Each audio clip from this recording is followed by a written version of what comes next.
तो class 9 and class 8 ये video atomic structure का एक कंटिन्यूएशन है, नेक्स्ट पार्ट है। शायद मैं 2 पार्ट कर चुका, तो ये थर्ड पार्ट होगा। तो इसमें मैम लोग पहले जो कवर किए थे मैं एक बार याद दिला दूँ आप लोग को। हम लोग ये सब सीखे थे। इसमें एटॉमिक नंबर क्या होता है, number of protons, mass number होता है, प्रोटॉन प्लस न्यूट्रॉन मिला के इसमें से प्रोटॉन कैसे निकाला जाता है, इलेक्ट्रॉन कैसे निकाला, न्यूट्रॉन कैसे निकाला जाता है, ये हम लोग सीखे थे। तो प्रोटॉन यही होता है, इलेक्ट्रॉन भी यही होता है, एंड न्यूट्रॉन इन दोनों को माइनस करने से होता था। इलेक्ट्रॉनिक कॉन्फिडेंस कैसे होता था मैं बताया था, कैसे पहचानते मेटल है कि नॉन मेटल है, लास्ट देख के वैलेंसी कैसे, सब समझाए थे हम लोग लास्ट क्लास में। और आप बात करेंगे आज हम लोग आइसोटोप्स के बारे में रह गया है, और उसका कुछ प्रॉपर्टीज़ जो कि बहुत इंपॉर्टेंट है। कुछ अबाउट आइसोबार्स, शायद बुक में आइसोबार्स के बारे में नहीं होगा, शायद अगर होगा तो हमको इन्फॉर्म कर देना एक बार, शायद नहीं है। और जो भी है एक बात मेरे को बताना है तुम लोग को कि तुम लोग का स्कूल में क्या सिलेबस दिया जा रहा है, नहीं दिया जा रहा है, प्लीज़ हमको इन्फॉर्म करो, तुमको पता नहीं चलेगा क्या पढ़ाना है क्या नहीं पढ़ाना, नेक्स्ट क्या पढ़ाना है। ठीक है, स्कूल से जो बोला जा रहा है या स्कूल में जो चैप्टर पढ़ाया जा रहा है, प्लीज़ हमको इन्फॉर्म करते रहना, नहीं तो मैं कुछ दूसरा चैप्टर कर दिया फिर बाद में देखा गया कि वहाँ पे कुछ और चैप्टर आने वाला है।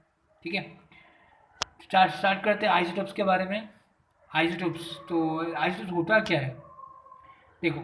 Atoms of same element, atoms of same element का मतलब क्या होता है, मतलब जैसे मान लीजिए ये पेज है, इसका अगर छोटा टुकड़ा टुकड़ा टुकड़ा टुकड़ा करे, बहुत सारे टुकड़ा है, तो ये जो छोटा छोटा टुकड़ा सब है, these are atoms of the same element, same चीज का एलिमेंट का वो छोटा छोटा टुकड़ा सब है। ठीक है, ये का तो क्लियर हो गया। यानी atoms of the same element which is having same atomic number, तो सेम एलिमेंट तो एटॉमिक नंबर सेम होगा ही होगा, but the problem is they have different mass number. अगर मास कुछ इधर उधर हो गया then they are called isotopes. जैसे फॉर एग्जांपल देखो, ये एक एग्जांपल है, देखना क्लोरीन 17 जिसका मास नंबर है 35, और ये एटॉमिक नंबर था। यहाँ देखो तो और एक तो है क्लोरीन, क्लोरीन 17, देखो एटॉमिक नंबर दोनों का सेम है, मास नंबर देखो डिफरेंट डिफरेंट है। तो बात वही रहा, एटम्स ऑफ सेम एलिमेंट, देखो सेम एलिमेंट दोनों, क्लोरीन तो chlorine, atoms of same element have same atomic number but different mass number, और this is called an isotope. Okay, तो और भी बहुत सारे एग्जांपल है, मैं और एक लिखा हूँ, ये एक एग्जांपल है, ये ऐसे नहीं एक दो ऐसे नहीं हुआ, ये एक एग्जांपल हुआ। ये दूसरा एग्जाम्पल कार्बन का 6 12 6 13 6 14, वैसे जो ये जो है ना कार्बन 14, इसको ऐसे बोलते हैं कार्बन 14, ये डेटिंग करने के काम आता है, कार्बन डेटिंग, यानी कि कोई एंशियंट मॉन्यूमेंट्स कोई कितना पुराना है नहीं पुराना है, इस कार्बन से पता लगाने के बहुत यूजफुल होता है ये वाला। ठीक है, और बात करते हैं और भी बहुत सारा चीज़ का होता है, तो मैं एस्ट्रोट बता दिया, एस्ट्रोट के एग्जाम्पल बता दिया। अब मैं बात करूँगा प्रॉपर्टीज़ का उसका, क्योंकि इन लोग का ना सेम इलेक्ट्रॉनिक कॉन्फ़िगरेशन, ये से भी बताना है तुम लोग को, they have same electronic configuration, they have same atomic number, same number of proton, कैसे घुमा घुमा के लिख सकते हो तुम लोग। ठीक है, सेम वैलेंसी, सो इस लोग का वैलेंसी भी सेम होगा। Okay, then they have similar chemical properties. अच्छा, सिमिलर केमिकल प्रॉपर्टीज क्यों, क्योंकि देखो कभी भी कोई रिएक्ट करता है ना, तो रिएक्शन जो होता है ना, लास्ट शेल का जो इलेक्ट्रॉन है वही रिएक्ट करता है, ध्यान रखना। अब देखो क्योंकि इन लोग का एटॉमिक नंबर सेम है, तो लास्ट शेल का जो इलेक्ट्रॉन है वो भी सेम ही होगा। जैसे इसमें देखो 287 लास्ट में, इसका भी लास्ट में 7 ही है, तो दोनों का लास्ट में अगर सेम ही है तो सेम जैसे तो एक प्रॉपर्टी भी होगा, केमिकल प्रॉपर्टी जब रिएक्ट करेगा तो एक जैसा ही होगा। इसीलिए हम लोग लिखते हैं दे हैव सिमिलर, सेम मत बोलना, सिमिलर बोलना, क्योंकि थोड़ा आसपास में रहता है, सेम जैसे ही रहता है। ठीक है, तो सेम नहीं कहते तो सिमिलर कहते हैं। Similar chemical properties as the valence electrons are same, valence electron समझ गए ना, लास्ट शेल का इलेक्ट्रॉन जो कि रिएक्ट करता है, ऐसे लिख सकते हैं as the valence electron which takes part in the chemical reaction are same, so they have similar chemical properties. This is a very important line, यहाँ से क्वेश्चन दे सकता है, why isotopes, any isotopes have similar chemical properties, so as because they have same valence electron, and the valence electrons are the thing which takes part in the chemical reaction, so they have similar chemical properties. Got it? Okay, then chemical properties से similar है, different क्या है, different है physical properties, physical property different है क्योंकि लोगों का mass number अलग अलग है। ठीक है, एटॉमिक नंबर सेम था इसीलिए केमिकल बॉडी सेम था, और मास नंबर डिफरेंट है इसीलिए फिजिकल बॉडी डिफरेंट है। फिजिकल बॉडीज और क्या क्या होता है, जैसे मास होता है, डेंसिटी होता है, मेल्टिंग पॉइंट, बॉडी, ये सब डिफरेंट होगा इन लोग का। Got it?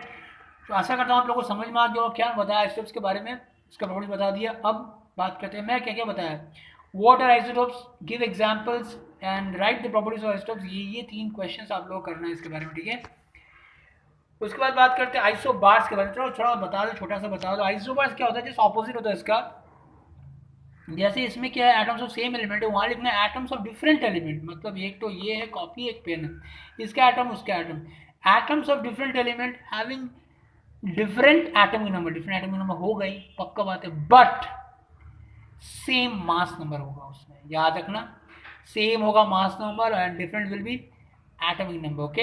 एंड वो होगा atoms of different element having different atomic number but same mass number, वो उसको आइसोस, मैं इसलिए लिख रहा हूँ शायद तुम लोग का सिलेबस में शायद नहीं है, मैं श्योर नहीं हूँ, ये बड़े क्लास में आता है, शायद हो भी सकता है, क्लास 8 तो पक्का नहीं होगा, 9 में शायद हो भी सकता है, तो मैं सबसे बता दूँ एटम्स ऑफ डिफरेंट एलिमेंट होगा ये, हैविंग डिफरेंट एटॉमिक नंबर, यहाँ डिफरेंट, यहाँ भी डिफरेंट एटॉमिक नंबर, बट यहाँ जहाँ डिफरेंट वहाँ सेम लिख देना, सेम मास नंबर, जहाँ जहाँ सेम लिखा वहाँ डिफरेंट लिख देना, जहाँ डिफरेंट लिखा हुआ सेम लिख देना, बन गया क्वेश्चन ऑफ आइसोबर्स, ठीक है। और कुछ ज़्यादा नहीं जानना है तुम लोग को आइसोबर्स, उसके बाद हम लोग जानेंगे, ये है नहीं तुम लोग का, फिर भी अगर आएगा तो बता देना, तो हम पूरा एक्सप्लेन करेंगे उसको अच्छे से। उसके बाद जो क्वेश्चन हम लोग का छूट गया हुआ वो है कुछ बोर एंड ब्यूरी स्कीम और वाई एटम्स कंबाइन, एंड उसके बाद octet rule, duplet rule and some more things, let's see क्या क्या है और। हाँ, तो पहले है बोर एंड ब्यूरी स्कीम, ये बहुत बोरिंग सा है नाम में ये बोर, तो उसमें मेन तो यही रूल है, फर्स्ट वाला रूल, और बाद बाकी बढ़ाया हुआ है जो तुम लोग को पता ही है, उसी को लेके चाटेगा सब इन सब चीज़ें, ठीक है। देखो पहला जो रूल है वो ये लिखा हुआ 2n², ये क्या है, बहुत इंपॉर्टेंट वर्ड है ये वाला 2n²। इसमें बोला है बोरन ब्यूरी ने कहा था कि एक पर्टिकुलर शेल में कितना इलेक्ट्रॉन्स आ सकता है, मैंने मैक्सिमम कितना कैपेसिटी है, वो इस फॉर्मूला से डिसाइड होगा, दैट इज 2n²। हम लोग क्या पढ़े अभी फिलहाल हम बताए थे कि फर्स्ट शेल में 2 इलेक्ट्रॉन, उसके बाद शेल में 8 इलेक्ट्रॉन, ऐसे हम बताए थे तुम लोग को, राइट।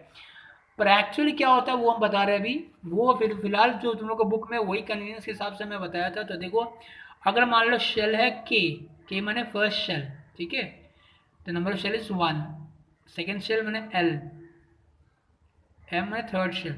तो अब देखो हम लोग क्या करना है, जो फॉर्मूला 2n² में n मतलब नंबर ऑफ शेल, ठीक है, अगर फर्स्ट शेल है तो यहाँ पे 1 लिखना, सेकंड शेल है तो यहाँ 2 लिखना, थर्ड शेल है तो 3 लिखना, ठीक है। तो उससे पता जिससे वैल्यू जो निकलेगा पता चलेगा कितना इलेक्ट्रॉन्स आ सकता है। चलो देखते हैं के शेल यानी कि फर्स्ट शेल में, हम लोग सबको जानते हैं फर्स्ट शेल में मैक्सिमम 2 इलेक्ट्रॉन ही आ सकते हैं, चलिए इस फॉर्मूला से देखते हैं होता है कि नहीं होता, और दूसरे सेकंड शेल में हम लोग जानते हैं 8 हो सकता है एल वाले में, देखते हैं इसमें क्या आता है। तो इसमें अगर 2 इंटू 1 का स्क्वायर करें, 1 क्यों, ये क्या है पहला शेल का है, तो इसका वैल्यू क्या आएगा, 1 का स्क्वायर 1 आएगा, इंटू 2 आए, देखो तो maximum electrons it can have is 2 electrons, okay, पहला का हो गया। दूसरे का बात करते हैं उसी फॉर्मूला में, तो 2 इंटू 2 का स्क्वायर होगा, एन के जगह में से बैठाना ही वैल्यू, ठीक है। तो 2 का स्क्वायर कितना हुआ, ये हो गया 4 इंटू 2 इज 8, देखो the maximum electrons it can have is 8 electrons, very good. और थर्ड वाला जो है 2n² 2 इंटू 3 का स्क्वायर करोगे तो कितना हो जाएगा 9 to 18, तो थर्ड शेल में मैक्सिमम कैपेसिटी है 18, वैसे को फोर्थ शेल में करें 2 इंटू 4 का स्क्वायर 6 इंटू 32, यानी कि पहला शेल में 2 का कैपेसिटी है, दूसरे शेल में 8 का, 18 का, 32 का, हम लोग पढ़े 288 ऐसे करके पढ़ते हैं, हम लोग का कन्वीनियंस के लिए पढ़ाया जाता है ऐसे करके, पर एक्चुअली ये नियम नहीं है, नियम जो अभी हम बता रहे हैं वो नियम है जो क्लास 11-12 में तुम लोग को पढ़ना ही होगा ये चीज़। तो फिलहाल के लिए याद रखो 2n² का फॉर्मूला, और ये फॉर्मूला इसलिए बना हुआ है कि कितना एक शेल में एकोमोडेट कर सकता है मैक्सिमम इलेक्ट्रॉन्स, वो ये फॉर्मूला से है, ठीक है। तो हम लोग जो फिलहाल किए हुए वो किए हुए पहला शेल में 2, उसके बाद 8 ऐसे करके 16 पड़े हुए, ठीक है। तो ये है फॉर्मूला, पहला रूल ये बताया 2n² maximum electrons a shell can have. शायद समझ में आ गया होगा, नहीं समझ में आया प्लीज़ कमेंट कर देना, मैं और दूसरा तीसरा वे है मेरे पास, मैं उस वे से भी समझा दूंगा तुम लोग को, ठीक है।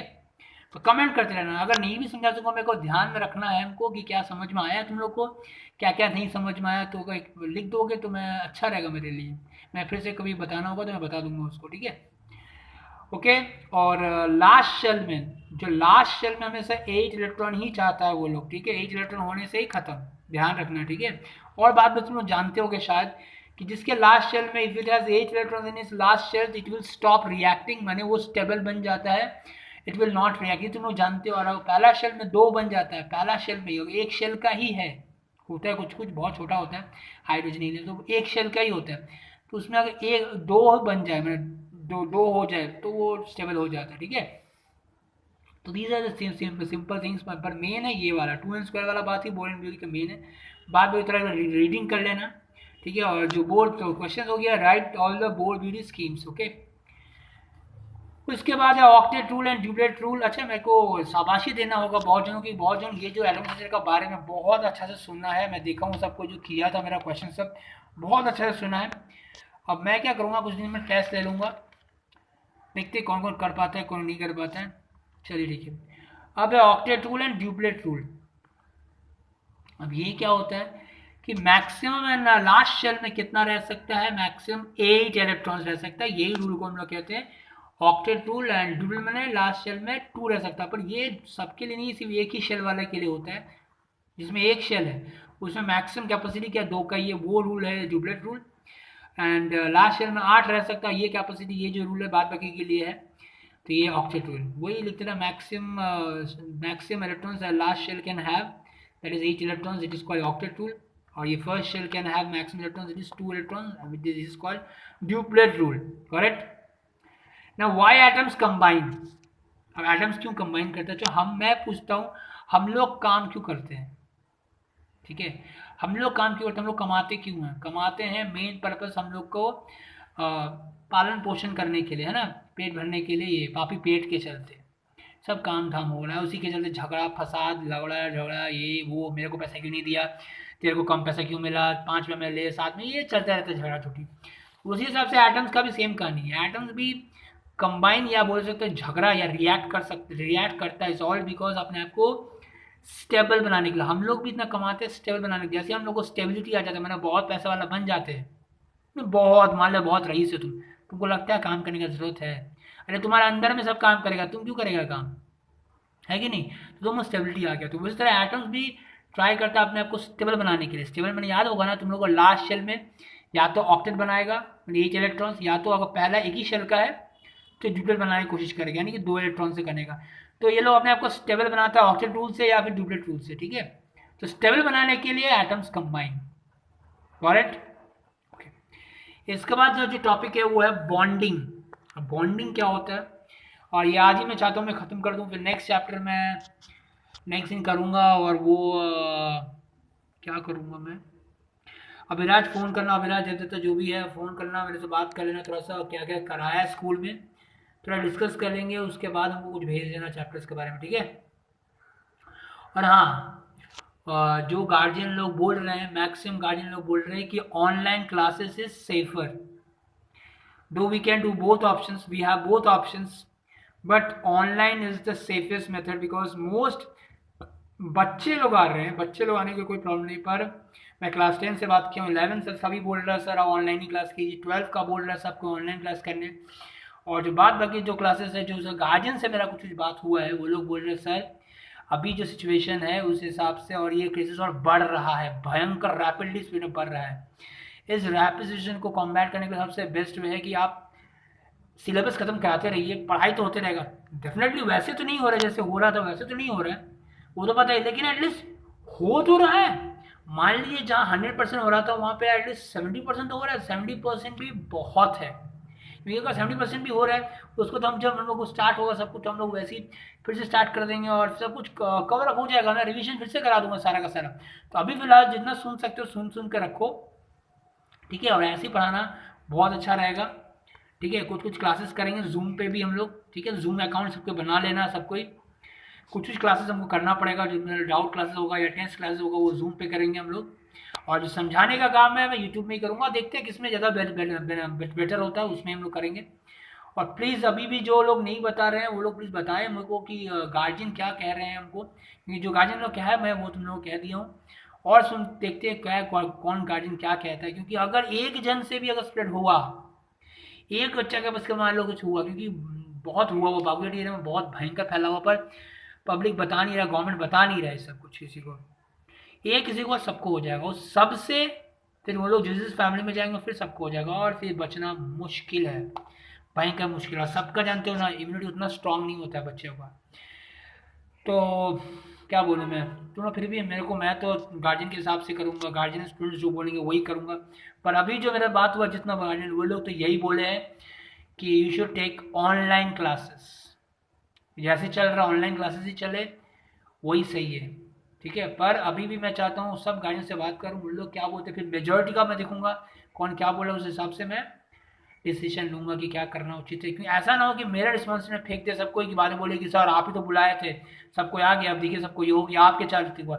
हम ये सब नहीं सुनना चाहते हैं, इसी वजह से हम डर रहे हैं। तो मेरे को अपना जान के लिए कुछ टेंशन नहीं है, हम अपना सावधानी बरत सकते हैं उतना, हमको बात बाकी बच्चों के लिए इतना चिंता है, ठीक है। बात बाकी बात करेंगे। ये देखते हैं बॉन्डिंग का। हाँ, एक और बात, मैं ये संडे को बागुएडी की तरफ आ रहा हूँ, जिसको बहुत जन मेरे को फीस देने वाला है, इसीलिए मेरे को बुलाया वहाँ पे। तो जिस जिसको फीस देना है अभी, वो लोग मेरे को सैटरडे फ्राइडे तक में कांटेक्ट कर ले। तो मैं संडे जब आऊँगा मैं उन लोग को कांटेक्ट करके मैं रिसीव कर लूँगा उसका ये, ठीक है, फीस ले लूँगा, ठीक है। चलिए चलते हैं, यहाँ पे स्टार्ट करते हैं। क्या क्या बोला हुआ था बॉन्डिंग का। बॉन्डिंग दो दो प्रकार का होता है, एक होता है, अच्छा बॉन्डिंग होता है क्या, ये वाला बात कर लेते हैं। जैसे मान लो दो एलिमेंट है, एक है सोडियम Na और एक क्लोरीन, दो अलग अलग चीज़ें। मैं बोला था ना तुम लोग को, ये दोनों जो है अलग अलग रहा, अगर रिएक्शन नहीं किए, ये लोग they both are electrically neutral रहता है ये लोग, है ना, they are electrical neutral, but when they react होता क्या है, ये क्या करते हैं, इसके लास्ट में 11 है, एक होता है मेटल। अच्छा, इलेक्ट्रोवैलेंट बॉन्डिंग किस में होता है वो बात कर लेते हैं, पहले बॉन्डिंग पहले बात करें, फिर इलेक्ट्रोवैलेंट बॉन्डिंग। बॉन्डिंग मतलब एक फोर्स जिससे वो चिपक गया, चिपक के नया चीज़ बन गया। जैसे Na अलग था, Cl अलग चीज़ था, अब ये जो रिएक्ट किया, रिएक्ट करके चिपक गया, एक चीज़ बन गया NaCl। फिर जो फोर्स है जो इसको चिपका कर रखा, this force is called bonding, ठीक है। अब बॉन्डिंग में दो प्रकार का, एक होता है इलेक्ट्रोवैलेंट बॉन्डिंग, एक होता है कोवैलेंट बॉन्डिंग। ये जो टॉपिक है ना, ये क्लास 10 का है मोस्टली, क्लास 8 को एकदम करने का जरूरत नहीं है, नहीं सुनो तो भी चलेगा, अगर बुक में हो तो देख लेना। 9 को थोड़ा सा अगर सुनना तो सुन ले, ये क्लास 10 का एक्चुअली है, और बाद में जो कराए थे वो सब था तुम लोग का सिलेबस का। तो बॉन्डिंग में एक इलेक्ट्रोवैलेंट बॉन्डिंग होता है, इसमें क्या होता है, इसमें गिविंग टेकिंग, मतलब क्या, ये जनरली टेक प्लेस करता है between a metal and a non metal, याद रहेगा। इस बॉन्डिंग को बहुत जन आयोनिक बॉन्डिंग भी कहता है, आयोनिक IONIC, क्योंकि आयंस के बीच में होता है, ये आयंस ये आयन। अब जानते हो ना ये आयंस कब बन जाता है, ये लोग आयंस होता क्या है, बहुत ये नहीं पता आयन होता क्या है। Charge atoms are called ions. देखो अब बोलोगे सर एटम चार्ज होता ही नहीं है, हाँ बात सही है, एटम में चार्ज नहीं होता है क्योंकि वो लोग इलेक्ट्रिकल न्यूट्रल होता है, लेकिन जब वो लोग दे देता है या ले लेता है, ये देने लेने में लोग चार्ज हो जाता है, ठीक है। नाउ व्हेन दे रिसीव और they take, so receive or when they give or donate, they becomes charged, and now this charged atoms are not called atoms, they are called they are called by a different name called ions। अब उन लोग को कुछ दूसरा नाम से बुलाया जाता है, उसको क्या जाता है, आयंस बोला जाता है, याद रहेगा। तो this charge atoms are called ions, okay. तो आयंस समझ गए हम लोग। तो इलेक्ट्रोवैलेंट बॉन्डिंग को हम लोग आयनिक बॉन्ड क्यों कहते हैं ये समझोगे अभी, क्योंकि ये आयंस के बीच में होता है। इसमें एक मेटेलिक आयन यानी कि पॉजिटिव आयन होता है, एक नॉन मेटेलिक आयन यानी कि negative ion, metal non metal के बीच में होता है ये वाला। अगर मैं डिफरेंस बोलूँ, right between difference between electrovalent and covalent, तो पहला डिफरेंस में लिखा है occur between metal non metal, ये नॉन मेटल के बीच में होता है। इसका जो बॉन्डिंग होता है ना, जो तगड़ा जो फोर्स में चिपकाने वाला बहुत भयंकर स्ट्रांग होता है, इसका वो वीक होता है। इसका जो बॉन्ड है उसका नाम होता है, जो फोर्स है जिससे चिपक जाता है उसको कहते हैं इलेक्ट्रोस्टैटिक फोर्स से चिपकता है। ये नाम सुने होंगे शायद तुम लोग, इलेक्ट्रोस्टैटिक फोर्स से चिपकता है ये वाला। इसका जो होता है उसका नाम है van der Waals force, VANDER, van der WAALS, van der Waals force, very weak force से चिपकता है, एंड सो ऑन, बहुत सारा कुछ ऐसे डिफरेंस है। तो मेन बात ये रहा, एक मेटलिक आयन है, एक नॉन मेटलिक आयन है। देखो ये क्या करता है, दे देता है अपना, तुम जानते हो मेटलिक देने वाला है, क्योंकि इस क्लास में 1 होता है, वो 7 तो थोड़ी ले पाएगा स्टेबल होने के लिए, तो ये दे देता है। तो देने से देखो ये 1 इलेक्ट्रॉन का सिंबल है E माइनस, तो 1 इलेक्ट्रॉन दे दिया मैंने, -1 इलेक्ट्रॉन, तो क्या बन गया, अब ये बन गया 1 Na1+। अब लोग ये कैसे बन गया Na1+, अब ये हम बता दे रहे कैसे। देखो याद होगा तुम लोग को सोडियम का कितना रहता है, 11 ना, इसमें पॉजिटिव 11 माने प्रोटॉन्स 11, नेगेटिव भी 11 यानी कि इलेक्ट्रॉन्स भी नेगेटिव है, तो इलेक्ट्रॉन्स नेगेटिव -11 और पॉजिटिव माने प्रोटॉन्स 11 होता है, तो इसलिए दोनों को काट के 0 हो जाता था। पर जब ये अपना एक इलेक्ट्रॉन देता है, याद रखना electrons are the things which are donated. तो लास्ट शेल को भी, लास्ट में पता है ना 281, लास्ट में इसका 1 है, इसके लास्ट में 1 है, लास्ट में वैलेंस इलेक्ट्रॉन, यही देन लेन करता है, जो भी करता है यही रिएक्ट करता है। ये क्या दे रहा है, पता है ना क्यों दे देता है, क्योंकि इसका ये 7 लेने का कैपेसिटी नहीं है इसके पास, स्टेबल होने के लिए दे देता है। तो जब ये दे देता है, क्या दिया, ये इलेक्ट्रॉन दिया। तो इलेक्ट्रॉन जब दे दिया तो ये अभी 11 नहीं रहा, ये 10 हो गया। तो अब हिसाब करो कितना हुआ, +11 -10, ये अब +1 हो गया, ये 0 नहीं रहा, इसमें चार्ज आ गया है। और इसी चार्ज, अब इसमें चार्ज आ गया, अब इसका नाम एटम नहीं कहा जाएगा, इसको कहा जाएगा क्या, आयन कहा जाएगा, आयन, क्योंकि इसमें चार्ज आ चुका है। तो charge atoms are called ions. तो आप समझ में आ गया, ये 1 इलेक्ट्रॉन देके यानी 1+ बना, और ये 1 इलेक्ट्रॉन रिसीव करके 1- बना। अब ये कैसे बना ये भी समझा दे रहा हूँ मैं एक जगह में, कहीं पे, हाँ यहाँ पे Cl17 होता है, तो यानी कि पॉजिटिव भी 17 इसका, नेगेटिव भी 17, मैंने पॉजिटिव मैंने प्रोटॉन 17, इलेक्ट्रॉन भी 17, ये कैट के 0 होता है। पर ये जब ले लिया यानी 18 बन गया ये। अब हिसाब करो तो कितना -1 हो रहा है, यानी कि समझ गया ना बात, लेने से वो नेगेटिव चार्ज आ गया तो इसलिए 1- लिखा गया, हो गया। अब इसे कैलकुलेट करो तो Na और Cl यहाँ लिखा गया, ये ना -1 +1 ना कट जाता है, -1 +1 तो कट जाएगा, होते बना क्या Na1+ और Cl1 में, जो कि मिल के जो पॉजिटिव नेगेटिव है ना, ये पॉजिटिव ये नेगेटिव एक्चुअली, ठीक है, 1 नेगेटिव लिखा हुआ है यहाँ पे, ये पॉजिटिव और नेगेटिव मिलके बना अपना एक बहुत स्ट्रॉन्ग बॉन्ड बन गया, जिसका इलेक्ट्रोस्टैटिक फोर्स NaCl बन गया। समझ में आ गया बात। इसका जनरली दिखाना पड़ता है, डॉट डायग्राम में दिखाना पड़ता है, पर तुम लोग के सिलेबस में है नहीं, फिर भी मैं दिखा दे रहा हूँ। डॉट डायग्राम में सिर्फ याद रखना लास्ट शेल में जो होता है उसे रिप्रेजेंट करता है, जिसका लास्ट में 1 है और क्लोरीन ग्लास में 7 है, 1 2 3 4 5 6 और 7 यहाँ रखा हो। तो ये क्या कर रहा है, इसको दे रहा है, this is dot diagram, this was ionic equation. अगर बोला आयोनिक इक्वेशन दिखाइए तो ऐसे दिखाना आप लोग को, ठीक है। अगर मैं डॉट डायग्राम तो this is the dot diagram, last shell में जो वो दिखाना होता है। जो 11 का सिर्फ लास्ट 2 1 है, इसके लास्ट में 7 है, ये दिया तो ये बन गया क्या, ये बन गया Na1+ बन गया, कोई लास्ट में नहीं है, देखो खाली हो गया। और Cl का क्या हुआ, 7 हो गया, 8 हो गया, 1 2 3 4 5 6 7 8, डॉट में दिखाना है तुम लोग को, ये 1- and this forms NaCl, okay correct. तो this is the dot diagram, शायद बुक में दिया होगा, अगर दिया होगा देख लेना, अगर और कुछ डिस्क्राइब करना हमको बता देना, मैं ध्यान रखूंगा इसको बताने का। कोवैलेंट बॉन्डिंग क्या होता है, अच्छा ये मैं तो समझ गया, गिविंग एंड टेकिंग होता है, एक जन देता है तो एक जन लेता है, ठीक है, मेटल नॉन के बीच में। इसमें गिविंग टेकिंग नहीं होता है, इसमें होता है शेयरिंग होता है। तो बॉन्डिंग 2 प्रकार का होता है, एक होता है इलेक्ट्रोवैलेंट जिसे आयनिक बॉन्ड भी कहते हैं, एक कोवैलेंट बॉन्डिंग। कोवैलेंट में क्या होता है, शेयरिंग टेक प्लेस, ठीक है, जनरली नॉन मेटल के बीच में होता है। तो शेयरिंग देख रहे हो होता है कि जैसे मान लो H का एक इलेक्ट्रॉन है लास्ट में, इसका भी एक इलेक्ट्रॉन है, ये क्या बोलता है भाई, हमको एक तो देगा, तो देता नहीं है, वो बोलते यूज करने के लिए, थोड़ा देर के लिए यूज करने के लिए देना, बाद में तो को वापस कर देंगे, शेयर करने देता है। और फिर ये भी बोलता है, वही भाषा बोलता है, तू भी हमको दे। देखो अब ये जो दे दिया इसको, तो इसका ये डबल हो गया, 2 हो गया। हम लोग जानते हैं ना पहला शेल में 2 होने से ही हो जाता है स्टेबल, तो ये हो गया, ये भी उससे लिया तो इसका भी स्टेबल हो गया, तो ऐसा बन गया। और भी कुछ एग्जांपल दिखाते हैं, एंड तुम्हारा क्या क्लोरीन का दिखाते हैं, क्लोरीन Cl2 का कहाँ दिखा हुआ, नहीं पे दिखा, तो चलो Cl2, Cl यहाँ पे है, Cl यहाँ पे, Cl के लास्ट में 7 होता है, तो 1 2 3 4 5 6 7, 1 2 3 4 5 6 7, तुम लोग देखना डायग्राम कैसा होगा। तो ये 7 है ना, तो इसको बोला भाई हमको दे ना थोड़ा सा, ले लिया, ये भी बोला भाई प्लीज दे ना, तो देख दोनों दोनों से शेयरिंग किया, ये अपना 8 बना लिया, ये भी अपना 8 बना लिया शेयरिंग करके, ठीक है। तो जो कोवैलेंट बॉन्ड है ये शेयरिंग होता है इसके बीच में, यहाँ पे गिविंग एंड टेकिंग मैंने donating and accepting of electrons होता है, यहाँ पे शेयरिंग ऑफ इलेक्ट्रॉन्स होता है, okay. This very strong bond, weak bond, यहाँ जो होता है फोर्स होता है, force of electrostatic force of attraction, यहाँ पे weak van der Waals force, van der Waal VNDER, van der WAALS force, okay.